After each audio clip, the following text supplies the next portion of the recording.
Yeah, thank you so much. Ladies and gentlemen, I'm happy to be here. Thanks for the invite. I'd like to talk today a little bit about artificial intelligence and functional safety.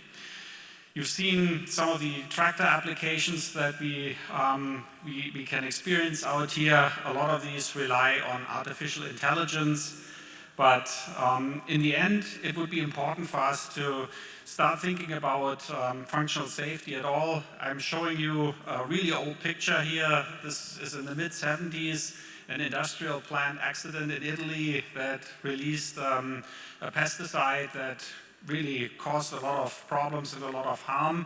And this release really started the advent of functional safety. I have a couple of definitions for you. I mean, safety in general, but functional safety, this is really the absence of unreasonable risk due to hazards caused by malfunctions, and usually electrical or electronical malfunctions. And if we look at that, I gave you the definitions here, but I think the really important point is the graph that we see on the bottom left here. So you can see that when you're looking at something bad happening, then there's two aspects to it. I mean, either the thing that's happening is really causing a lot of harm, so that would be an example of that industrial accident that we see over there, or we can also look at how often this happens. And if as a society we talk about hazards, risks, and what we can tolerate, then as a society we basically are willing to tolerate a little bit, but not too much.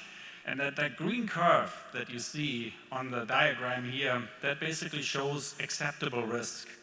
And that means if you have something bad that's happening occasionally, then that would be only acceptable if it does happen very infrequently, or if you're looking at something that's happening pretty frequently, then you can see that the severity of this event really has to be pretty benign.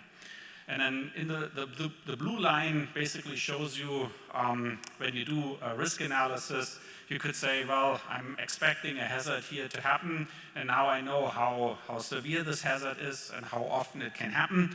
And if this really lies way above the green line, then that means at that point the risk is unacceptable. And what we would have to do is we would actually have to provide some measures, which is the magenta line, and with these measures we reduce the risk and then we get back to the acceptable risk. So maybe with these definitions now we are ready for an example. And this is rural country, so I'm pretty sure there are lots of railroad crossings out here.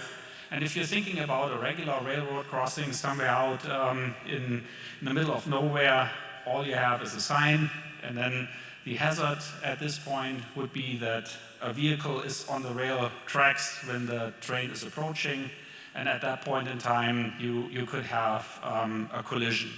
Now, this risk could be prevented by just simply building an overpass for the vehicular traffic. But obviously that's cost prohibitive, so we wouldn't be doing this. So instead we can reduce the occurrence or the severity of the risk.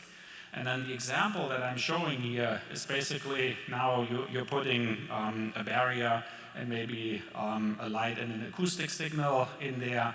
And when you're doing that, then at that point in time, you can say, well, now I have my risk reduced, because when the driver of a vehicle comes up, then an approaching train will lower the barrier, and at that point in time, this is preventing the vehicle from entering the rail track when the train's approaching.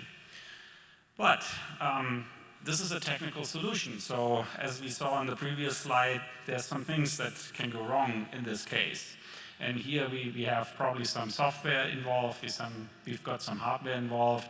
I give you a little example on that slide, but the bottom line really is, if you have hardware, then there's some random failures. I mean, maybe there's an electronic component that fails eventually, but then there could also be some systematic components.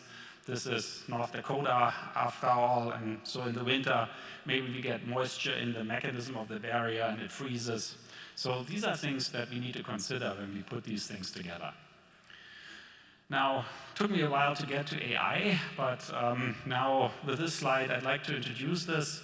So basically what we do when we are looking at hazards, we first of all look at the specification of what we want to do, so we describe it properly. And then we look at the hazard that can occur when our system is malfunctioning. So I give you an example here. All of you guys are probably driving relatively modern vehicles. These vehicles have ADAS features, so maybe they have an adaptive cruise control feature where you follow your lead vehicle, and then your vehicle is braking when the lead vehicle is braking. Well, that can malfunction, and if it malfunctions, then your vehicle will collide with a lead vehicle. So that would be your malfunction. And then we have to look at that from a situational perspective. If this happens in the grocery store, in the parking lot, yeah, well, then there might be some cussing involved, but nobody gets hurt, so this is not that bad. But if you're driving on the interstate, you're approaching a traffic jam, and then your adaptive cruise control isn't slowing the vehicle down, and you're plowing with 60 miles an hour into a standing vehicle, that is very bad. So this is the situation that you need to look at. And with that, now after you understand your malfunction, you can understand and diagnose it. And this is relatively easy with classical solutions, but with modern systems that include AI, this is difficult. And I just wanted to give you two standards in here that can be used, and we'll be talking about this. So this standard that I'm suggesting people are looking at for functional safety with artificial intelligence here basically groups an AI system into these three steps realization. So you collect some data, then you basically train the AI system with that data, and then the AI system is functioning with that data. And the standard basically shows you how to assign properties to all of these three steps, and then decompose these properties. And in the end, when you do this properly, then you get some acceptance criteria for your data that you're collecting, for your training, and for your operation. And out of that, you can make a safety argument. That's something that you can take to the bank, or if you ever get dragged in front of a judge, you can use that. Now, what are these properties? I mean, this is a little, might be a little abstract, but I tried to use the transparency and explainability property here to showcase this example. So if you're looking at an AI system, often they are considered black box, so you really don't know what's going on in there. There are lots of hidden layers if you have a convolutional neural network. But in the end, you can still basically glean some information from what's going on in there.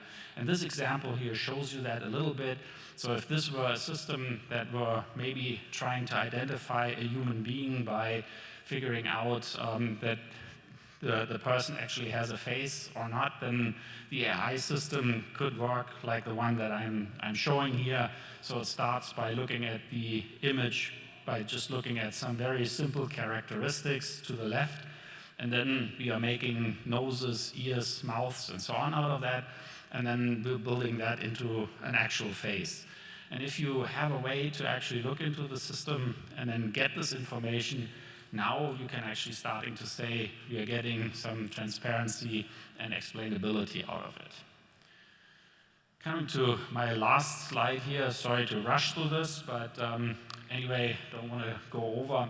The standard has two examples in there. One is an automotive example, and then the other one is an industrial robot. So this picture here shows you this robot that has stereo cameras, and in that block diagram, only the black blocks are basically artificial intelligence. And if you wanted to look at them using our standard here, the property that's going to be used is the resilience to adversarial inputs. And if you wanted to have an example on how this works, then you would say, well, maybe this would show or would help us to get some requirements to get more robustness and verifiability in the system. And how do you do that? Well, you do that by basically performing a process failure mode and effect analysis on maybe the way how you're collecting your data. And if you're doing that, then now you have some indicators for your system defined by that. And if you're going through all the other ones, then that's what you would be doing in the end. So with this, I'm coming to an end. I know this was very brief. Hopefully it gave you a little bit of an overview. If you have questions, feel free to reach out. And thank you so much for your attention.